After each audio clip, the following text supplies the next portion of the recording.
In the late 1990s, a young woman named Julia Butterfly Hill did something truly extraordinary. She climbed a giant redwood tree 61 meters tall and over 1,000 years old, and didn't come down for 738 days. That's right, Julia lived in that tree, which she named Luna, for more than 2 years to protect it from being cut down by loggers. Julia's life up in the tree was anything but comfortable. She lived on 2 small platforms, each just 6 by 4 feet, about 1.8 by 1.2 meters, for the entire 738 days. Her home was high up in the canopy, where she had to brave storms, cold weather, and the isolation of being alone for so long. To survive, she used ropes to hoist up supplies, which were brought by a dedicated support crew of 8 people. She kept herself warm by wrapping tightly in a sleeping bag, leaving just a small hole to breathe through. For meals, she had a single-burner propane stove to cook her food. Despite these tough conditions, Julia made sure the world knew what she was doing.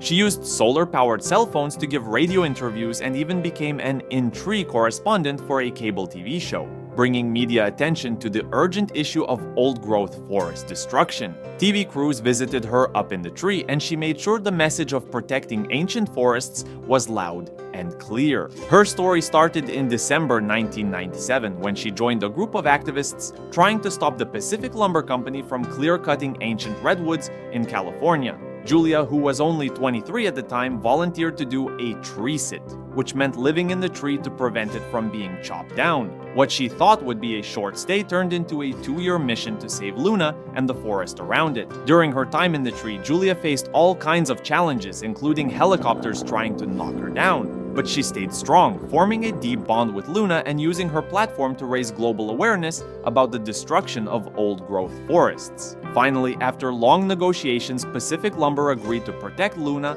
and a 200-foot buffer zone around it, marking a victory for Julia and the environment. Her action not only saved one tree, but also inspired countless people around the world to fight for nature. Today, Luna still stands tall, thanks to Julia's courage, and Julia continues to advocate for the environment through her writing and activism. Her journey shows us that even one person can make a huge difference.